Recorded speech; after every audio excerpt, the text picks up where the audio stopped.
Olá, pessoal. Vamos continuar a leitura do livro A Epístola de Paulo aos Colossenses, dos nossos irmãos João Penise e Brian, publicada pela editora Vida Cristã. Vamos começar hoje o capítulo 5, que fala sobre a excelência da pessoa de Cristo, que compreende em Colossenses 1, de 15 a 19. E diz o seguinte: Quem é Jesus Cristo? Ninguém que estude fatos históricos pode negar que um homem chamado Jesus viveu na Palestina há mais de 1900 anos. Quase universalmente, o mundo reconhece que o homem descrito no Novo Testamento tinha qualidades extraordinárias. Todos concordam que era bom homem, ótimo professor e grande profeta. Mas será que isso é tudo que podemos dizer sobre Jesus? Ele mesmo disse que era o Filho de Deus e por isso foi condenado pelos líderes religiosos de Jerusalém e crucificado. Eles achavam que Jesus blasfemava. Ou Jesus era o próprio Filho de Deus, ou era um blasfemador. Nos versículos 15 a 19, Paulo afirma que Jesus é divino e, mais do que isso, que ele tem a primazia devido à excelência de sua pessoa. Uma pesquisa geral de toda a epístola indica que Paulo queria tratar deste assunto porque certas ideias falsas já se infiltravam no pensamento dos colossenses. Alguém estava ensinando em Colosso que Cristo não passava de um ser inferior que servia de intermediário entre Deus e os homens, e que, além de Cristo, havia muitos outros intermediários iguais a ele, a quem o homem deveria escutar e servir.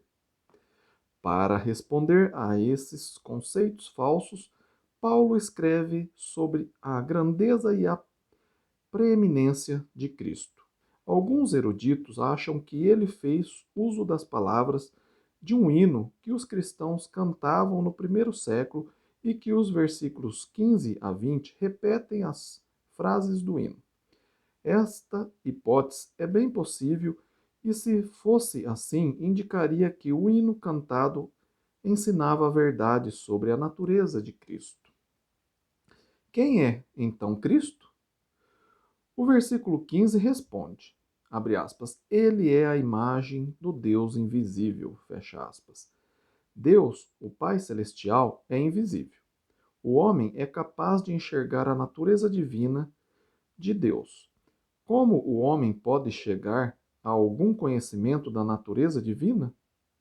Para representar Deus, alguns homens fazem imagens de escultura, mas ao fazê-lo, desfiguram e apagam a glória do Deus incorruptível. Ou, como Romanos 1:23 diz, abre aspas, mudam a glória do Deus incorruptível em semelhança a homem corruptível, fecha aspas. Entretanto, a Bíblia reconhece que há algo na natureza que revela, de certa forma, abre aspas, os atributos invisíveis de Deus, fecha aspas, incluindo, abre aspas, o seu eterno poder, como também a sua divindade, fecha aspas. Romano 1, versículo 20. Atos 14:17 afirma que as chuvas e estações frutíferas são testemunho de Deus. Além da revelação na natureza, o próprio homem foi criado à imagem de Deus, de acordo com Gênesis 1:26. Em sua própria pessoa, o homem tem a semelhança de Deus. Contudo, a manifestação de Deus na natureza e no homem criado à sua imagem não é suficiente para revelar completamente o Deus invisível. Mas o versículo 15 afirma que Cristo é a imagem de Deus que procuramos.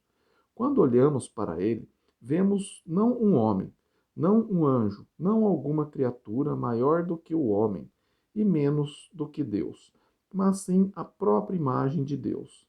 De acordo com Hebreus 1:3, o Filho é, abre aspas, a expressão exata do seu ser, fecha aspas.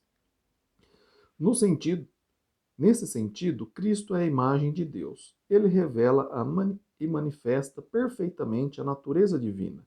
Jesus disse, abre aspas, quem me vê, a mim, vê o Pai, fecha aspas, João 14:9. Há perfeita unidade entre o Filho e o Pai, não apenas em seus propósitos e desejos, mas também em sua natureza divina.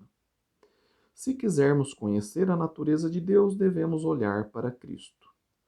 Podemos dizer, portanto, que Cristo, sendo a imagem de Deus, manifesta perfeitamente não apenas a natureza divina do Pai, mas também a esperança que Deus tinha em relação ao homem.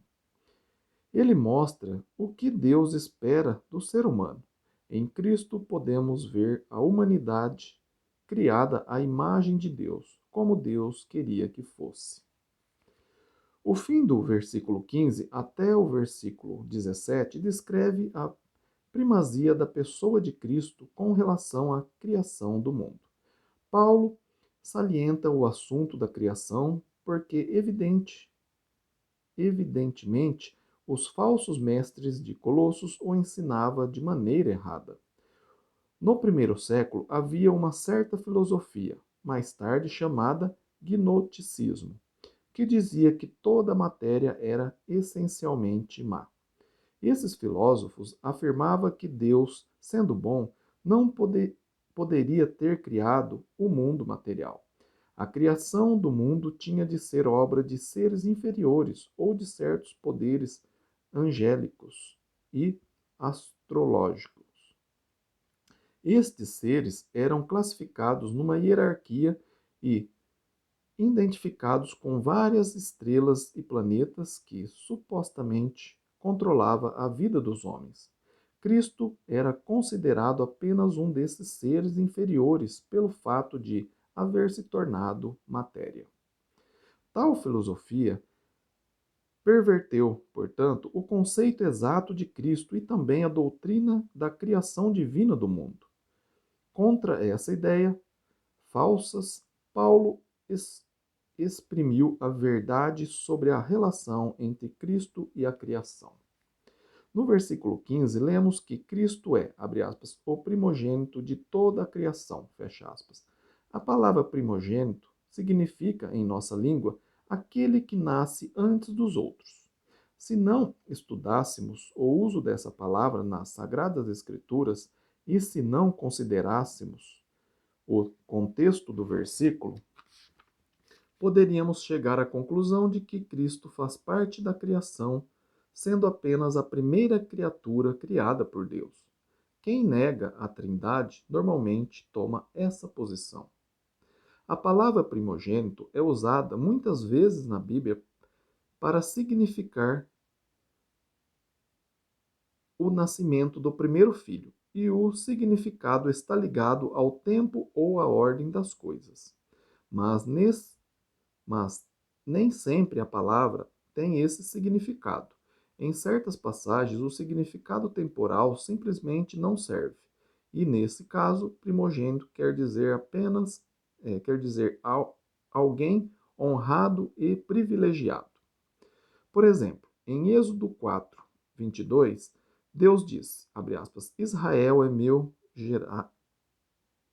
gerado por Deus. Peraí. Israel é meu filho, meu primogênito, fecha aspas. A nação de Israel não era o primeiro filho gerado por Deus. Primogênito, nesse versículo, significa que Israel foi escolhida por Deus como a nação mais honrada e mais privilegiada. Encontramos este mesmo significado outras vezes no livro, no Salmo 89:27.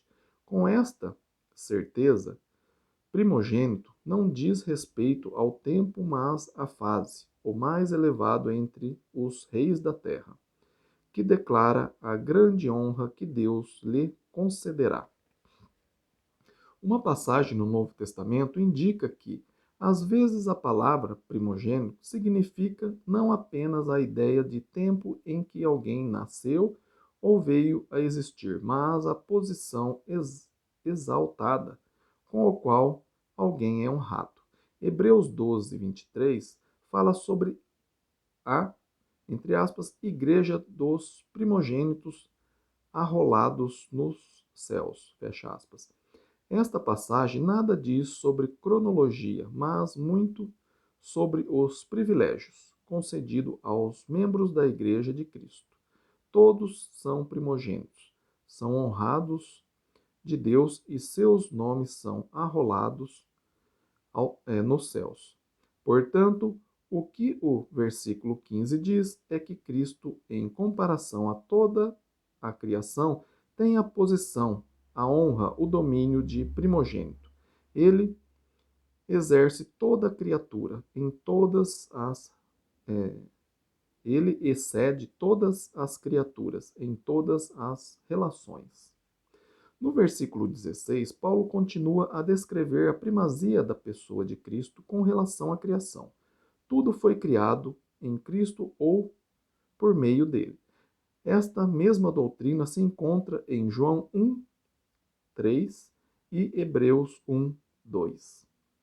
Os falsos mestres de Colossos diziam que o universo fora criado por seres inferiores a Deus que ocupavam várias posições na hierarquia dos poderes sobrenaturais. Tronos, soberanias, principados e potestades.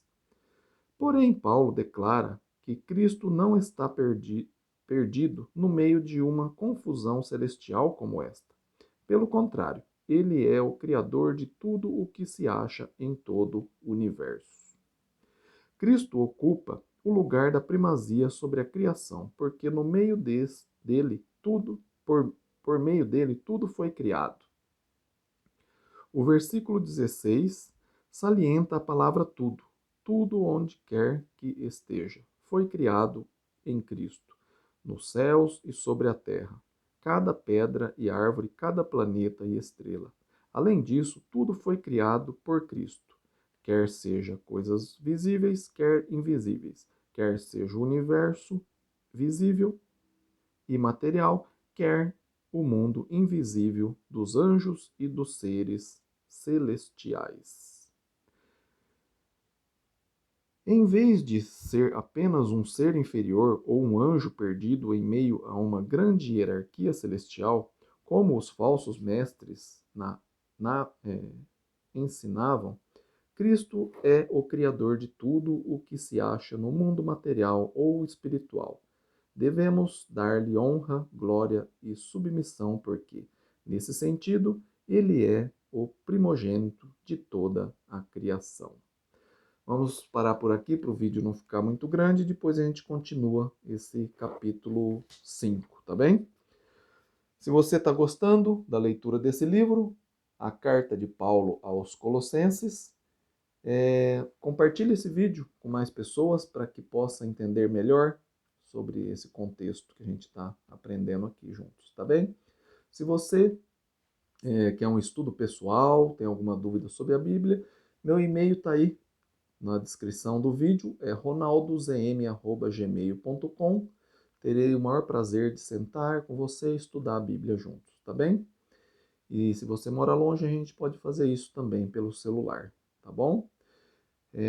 Fiquem com Deus e até o próximo vídeo. Amém?